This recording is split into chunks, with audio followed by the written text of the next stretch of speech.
All right, good afternoon, everybody. It's Jay again. So this is a question that I get asked quite often also is how much do I have invested in my yard or how much have I spent procuring all these fruit trees and getting this food forest started and how much is it going to cost you guys if you plan on doing something like this also? Well, first off, I'll start by saying that more than likely 99.9% of you guys are probably not going to plant at the density level that I have here. I mean, I have plants and trees like a foot apart, 2 feet apart. I mean, there's probably 1,000 fruit trees here total now on a quarter of an acre. So, how much have you spent? Well, in my particular case, I've spent a fair amount. In fact, I've spent more than I bought the house and property for. But this is also a love of mine, and this is also a hobby of mine. And I think it really all comes down to priorities and what you want to spend your money on. And like I said, this will be sort of a half opinion based, half fact based video because it's really up to you what you want to do with your yard and what you want to spend on your plants and fruit trees and how much time you have to do that. Obviously, people that are a little bit older, we don't have the time to start everything from seeds or seedlings and kind of watch them grow. Like, need a little bit more instant gratification trees. So some of the trees that I purchased were a little bit larger, some were rare. Um, it's just, it adds up over time to get a full yard full of fruit trees like this. Now, I've spent probably somewhere in the area of 100 grand getting the yard up to the way it is now. Now, I spent around, I think the purchase price of the home, it was, I think, around 80,000. So I spent 80,000 on the home, and I probably got 100,000 into the yard, which may sound like a lot to most of you guys, but if you live in Phoenix in particular, then you know that that's really a drop in the bucket compared to houses and house prices alone here, let alone having this food forest jungle of food also that I created. So 180,000 may seem like a lot, but if you're in Arizona, you kind of know that that's fairly, that's about as cheap as you're going to get. Let's put it that way.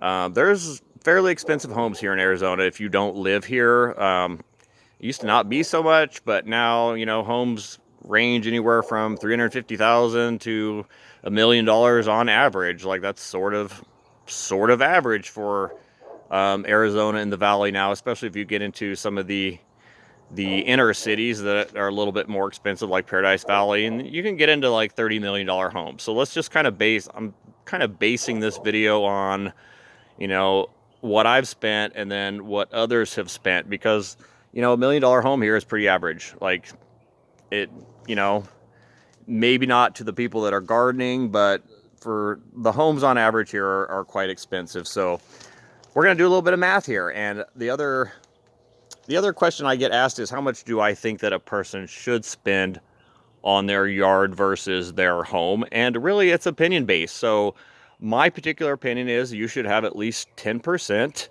in your yard of what you spent on the home. So 90% in the home, at least 10% in the yard. Now, I've gone way over that, quite a bit over that, with the home being 80,000 and the yard being 100,000. So let's just kind of break this down and we'll just kind of do a little math. So kind of bear with me here.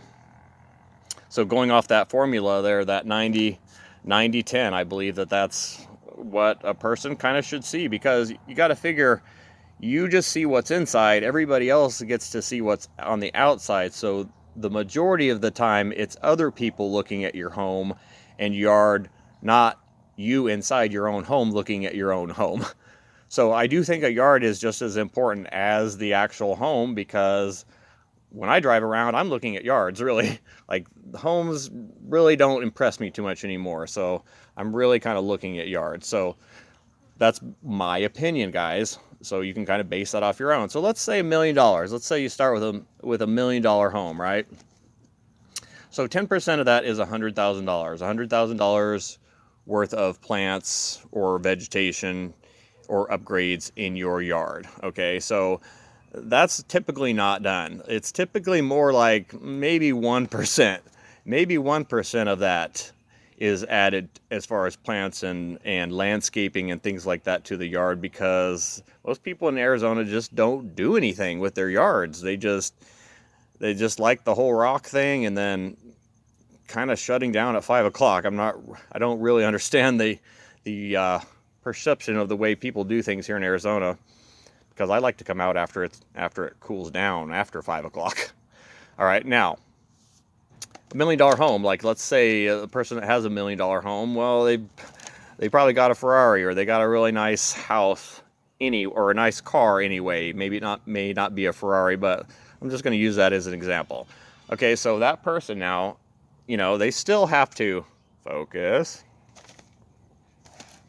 They still have to get in their car and go to the store and get food. So a person like that is probably shopping at, Sprouts or somewhere that's a little bit nicer, so they've got a little bit fresher food, right?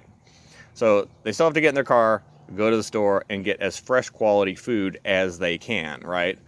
So I spent $80,000, and I've got on the home, and I've got $100,000 in the yard. Now, I do not have a Ferrari. Sorry to break that to you guys, but no Ferrari here. So I don't have a Ferrari, but what I can do is I can go out in the yard and pick basically the best quality food that you can get. It goes from literally being picked to being eaten, not even in the refrigerator for a moment, let alone any kind of transportation. So I'm able to eat better quality food than even the people that have a lot of money that can buy better quality food, because no matter what, they have to still wait for it to get here or get delivered, right?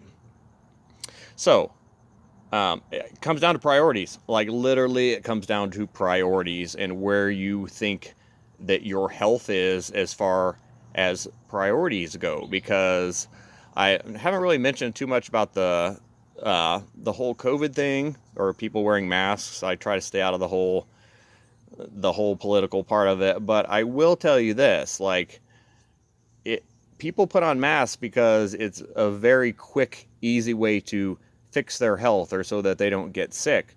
But meanwhile, like, I'm seeing people like pull down their masks to eat like a cheeseburger or like a Big Mac. And it's like, that's your long-term health that we're talking about. And I know it's a lot harder to fix things like that, or fix bad habits like that, as far as like what you eat.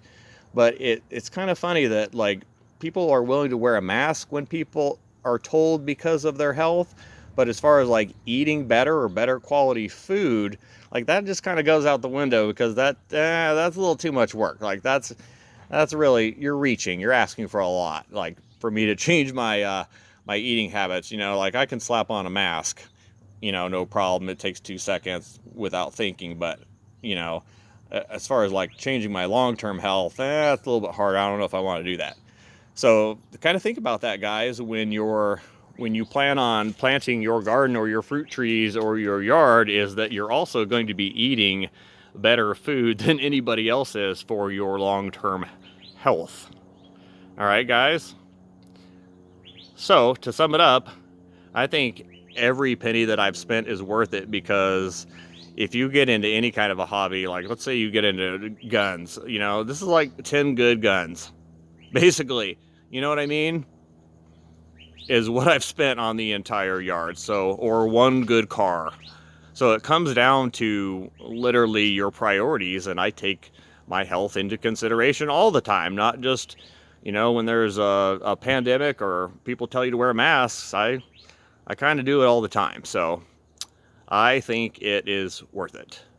All right, guys, thank you for watching.